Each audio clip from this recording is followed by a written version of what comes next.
Welcome to the ultimate gaming realm, and this is your curator, Dixon, logging on.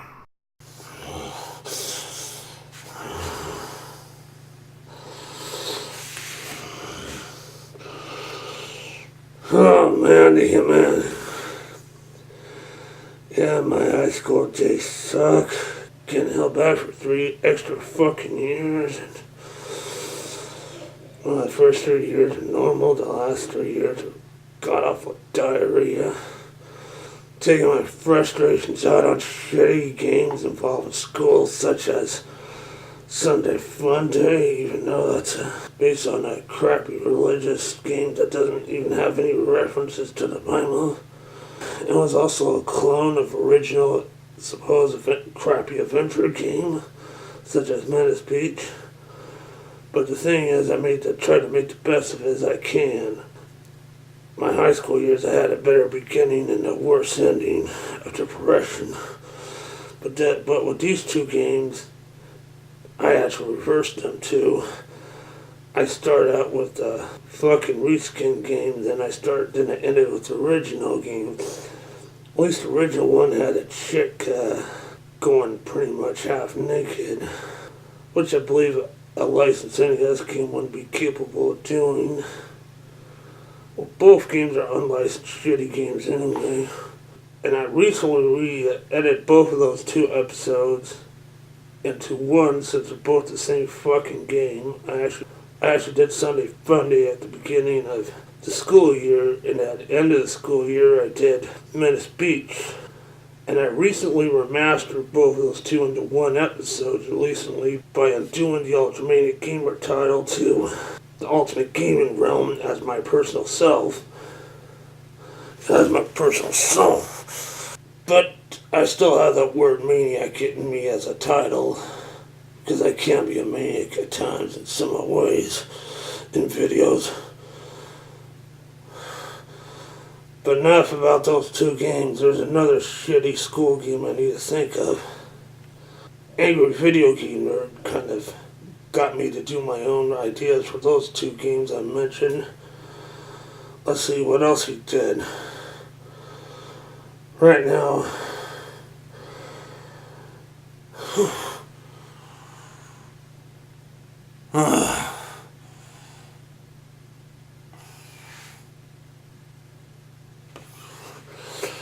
yeah, what else he did?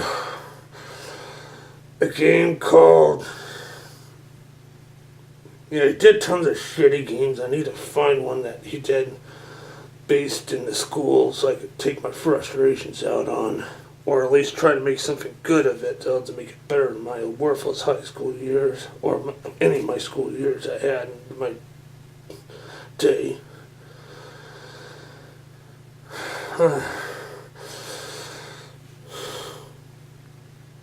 Wait a minute. I've been daydreaming about this, haven't I? Wait a minute. That's it! Dreamin Davey for the NES. That game was a piece of shit. It's not as shitty as the unlicensed games, but it's a shitty one. Well, I need to play the game for myself to find out how good or shitty it is. I mean, I can take AVGN's word over it, but I need to play it for myself to find out for sure. Okay, let's go check it out.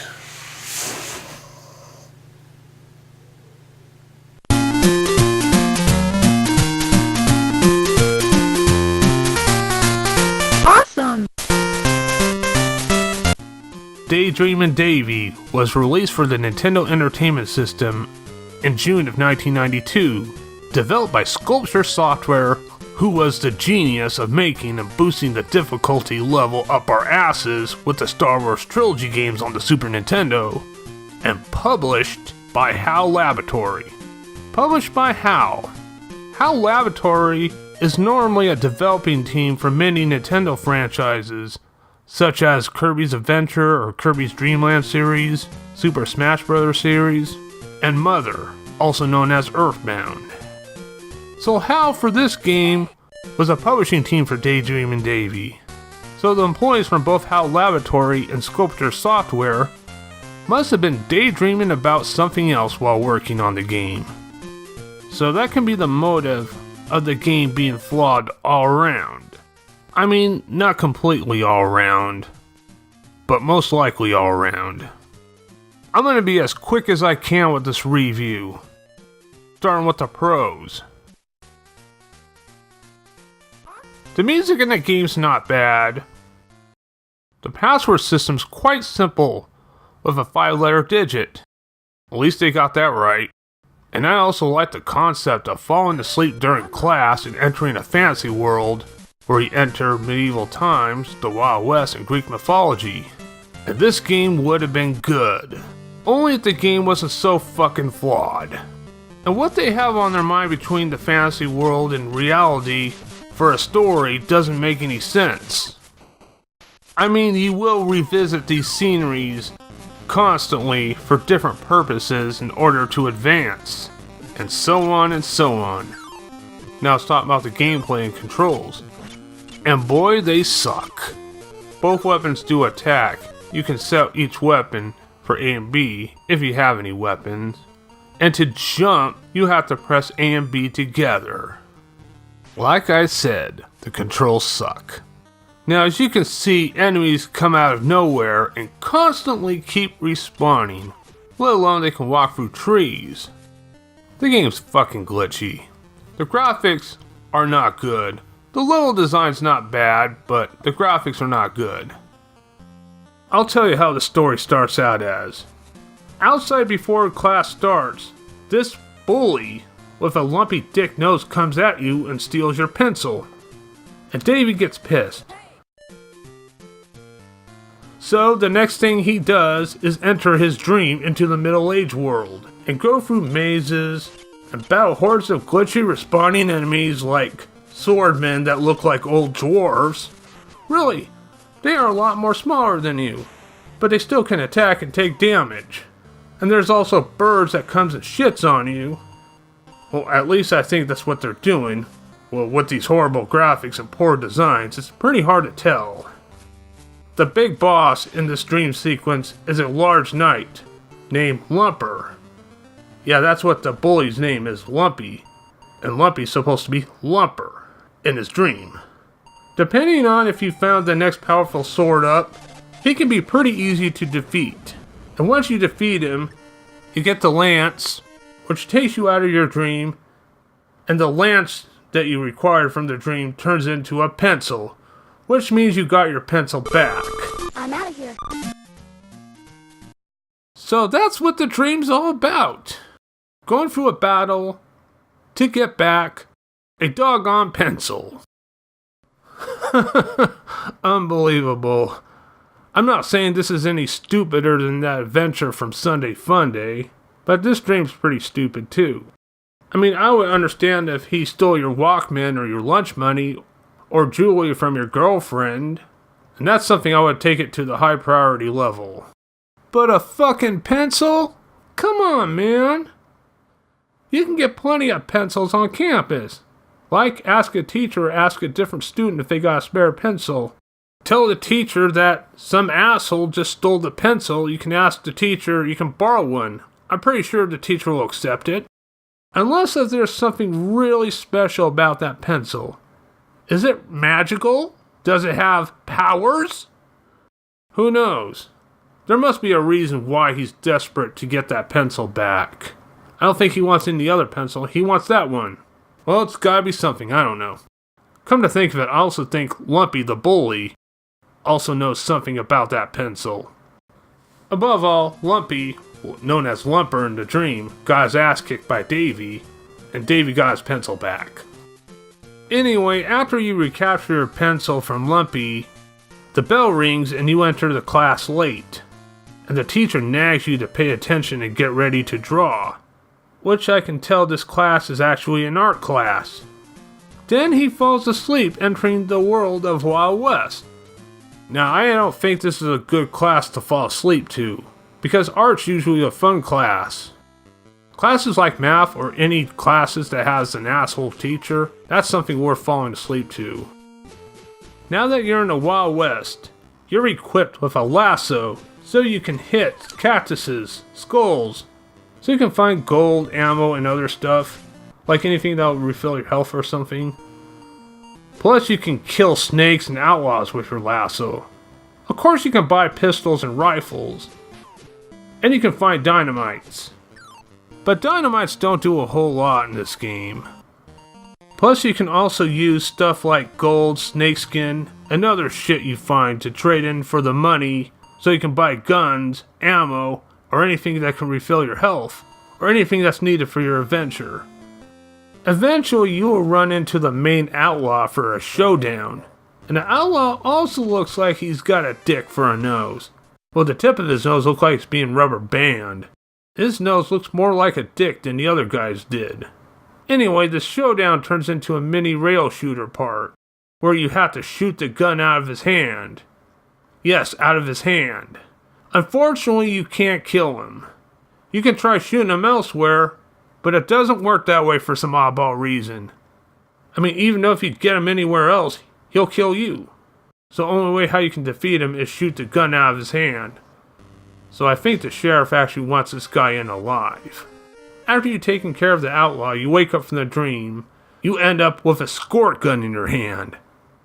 Okay, I'm not going to do a walkthrough for the game.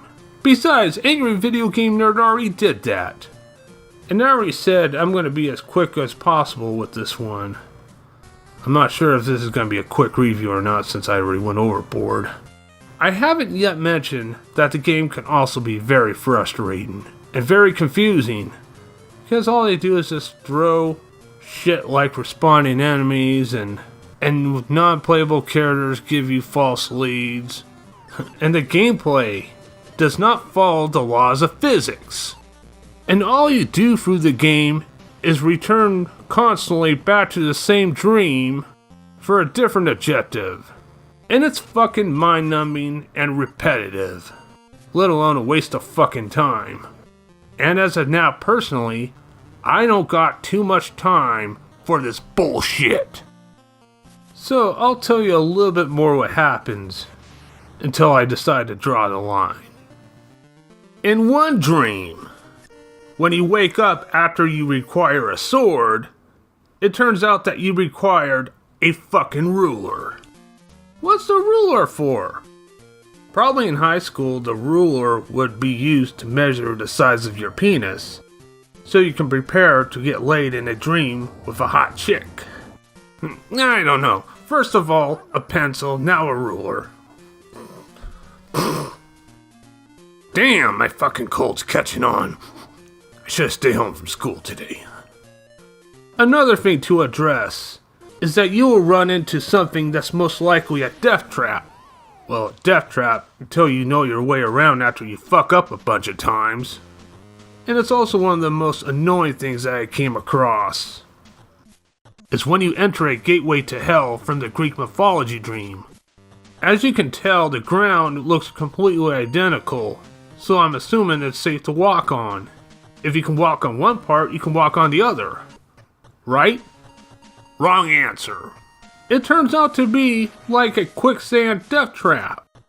A quicksand trap that you cannot see. I mean, there's a lot of things in this game that doesn't make any sense. The game doesn't give you an indication or a clear pattern on where to go and what to do and how to get the items. I mean, without watching the AVGN episode or watching any strategy video, I would probably never figure it out.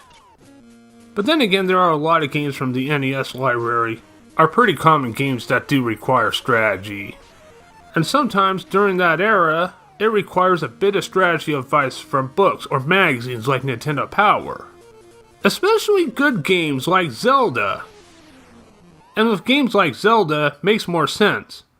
But games like Dreamin Davey, barely nothing makes any sense. Yeah, nothing makes any sense in Dreamin Davey. The story, your adventures in your dreams, misleading facts from advisors, bad graphics, lousy enemy AI, and horrendous controls. So Dreamin Davey is a pretty flawed game. I mean, Dreamin Davey could have been better if they put more thought into the game in most aspects, it would have been great. But unfortunately, as I said earlier, the developers and publishers must have been daydreaming about a different game. Especially HAL, for instance, like Kirby's Dream Land. Which, I guess that makes a lot of sense because Kirby's Dream Land is a pretty damn fun game. And the other Kirby games are great too. And Super Smash Bros. And Earthbound. All those are top 8 gems from HAL Laboratory. But like I said, they're normally a development team. They weren't behind developing Dreamin Davey, they were behind publishing it. So Dreamin Davey could have been much better, but at the same time it could have been much worse too. Either way, it sure is better than that Sunday Funday game. But overall for Dreamin Davey, I wouldn't recommend it to anyone. So I give this game a 4 out of 10. Dixon, logging off.